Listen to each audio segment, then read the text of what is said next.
Madam Sonia Gandhi ji,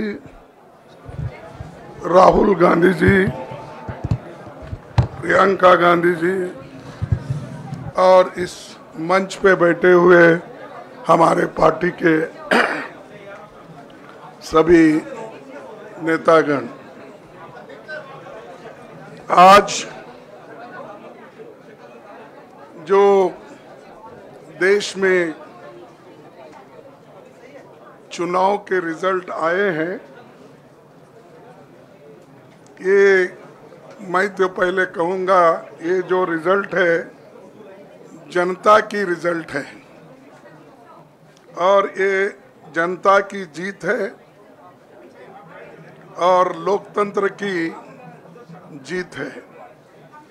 हम पहले से यही कह रहे थे कि ये लड़ाई हमारी मोदी वर्सेस जनता है, लोग हैं। तो 18वीं लोकसभा के चुनाव में हम विनम्रता से जनमत को स्वीकार करते हैं। इस बार जनता ने किसी एक दल को पूर्ण बहुमत नहीं दिया, खासकर सत्ताधारी दल भाजपा ने एक व्यक्ति एक चेहरे के नाम पर वोट मांगा। अब ये स्पष्ट हो गया है कि ये मैंडेट मोदी जी के खिलाफ गया है। ये उनकी राजनीतिक और नैतिक हार है। जो व्यक्ति बार बार अपने नाम से ही हर जगह वोट मांगते थे, उनकी ये बहुत बड़ी हार है और नैतिक दृष्टि से ये तो उनको बहुत बड़ा नुकसान हुआ है। आप जानते हैं कि कांग्रेस पार्टी और हमारे इंडिया गठबंधन से बहुत प्रतिकूल माहौल में चुनाव लड़ा। सरकारी मशीनरी ने कदम कदम पर अवरोध डाला, बैंक खाते सीज करने से लेकर तमाम नेताओं के खिलाफ अभियान चलाया। फिर भी शुरू से आखिर तक कांग्रेस पार्टी का कैंपेन सकारात्मक था, पॉजिटिव था। हमने महंगाई, बेरोजगारी, किसानों और मजदूरों की बदहाली और संविधान संस्थाओं का दुरुपयोग जैसे विषयों को केंद्रीय मुद्दा बनाकर हम जनता के सामने गए थे। इन मुद्दों पर बड़ी संख्या में लोग हमसे जुड़े, हमारा समर्थन किया। प्रधानमंत्री ने जिस तरह का कैंपेन किया वो इतिहास में लंबे समय तक याद रखा जाएगा। कांग्रेस के घोषणा पत्र के बारे में मोदी जी ने जो झूठ फैलाया, जनता ने उसे समझ लिया। मैं इस मौके पर कहना चाहूँगा कि श्री राहुल गांधी जी की दोनों यात्राएं, भारत जोड़ो यात्रा और भारत जोड़ो न्याय यात्रा के दौरान लाखों करोड़ों लोगों को मिलना, लोगों की समस्याओं को सुनना और आगे चलकर उन समस्याओं का हल ढूंढना हमारे कैंपेन का आधार बना।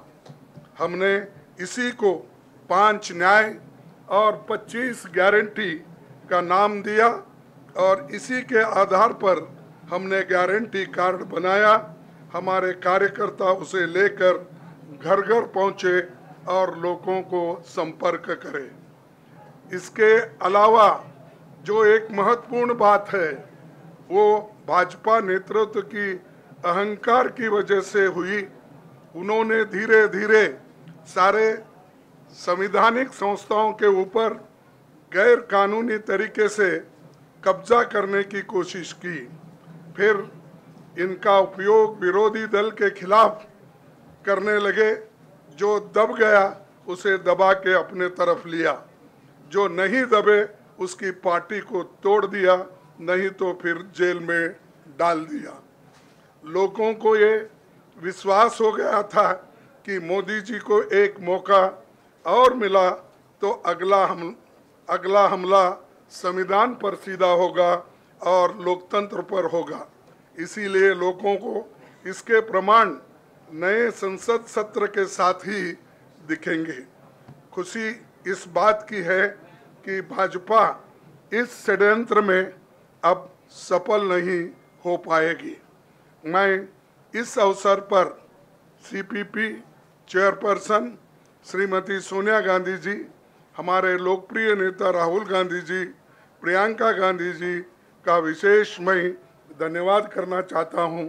और इन्होंने दिन रात बराबरी से पूरे देश में कैंपेन किया और हमें एक मजबूत स्थिति में पहुंचाने के लिए भारी मदद इन्होंने की। और मैं ये कहूँगा कि इनके वजह से हमको बहुत बड़ा प्रोत्साहन देश में मिला और आज ये स्थिति जो बनी है उनके वजह से बनी। और हमारे करोड़ों कार्यकर्ता जो है देश में, उन्होंने भी हमारा साथ दिया, इसीलिए मैं बहुत बहुत उनको धन्यवाद देता हूं। आखिर मैं इंडिया गठबंधन के अपने सभी साथियों और शुभचिंतकों का धन्यवाद करता हूं। सभी एक साथ मिलकर एक स्वर में रहे, सभी ने मिलकर प्रचार किया और एक दूसरे की मदद की। हमारे हजारों लाखों कार्यकर्ताओं ने अच्छे तालमेल के साथ काम किया। आप सभी का धन्यवाद। अभी हमारी लड़ाई अंजाम तक नहीं पहुंची है। हम सबको आने वाले दिनों में इसी तरह लोगों के अधिकारों के लिए, संविधान की रक्षा के लिए, लोकतंत्र के बचाव के लिए, देश की तरक्की के लिए, सीमाओं पर सुरक्षा के लिए लड़ते रहना चाहेंगे। हमें सुनिश्चित करना होगा कि संसद सुचारू रूप से चले, विपक्ष के मुद्दों को प्राथमिकता मिले, संसद में उन पर बहस हो। आने वाले दिन महत्वपूर्ण होंगे। हम आपसे बात करेंगे जब कभी भी मौका मिले।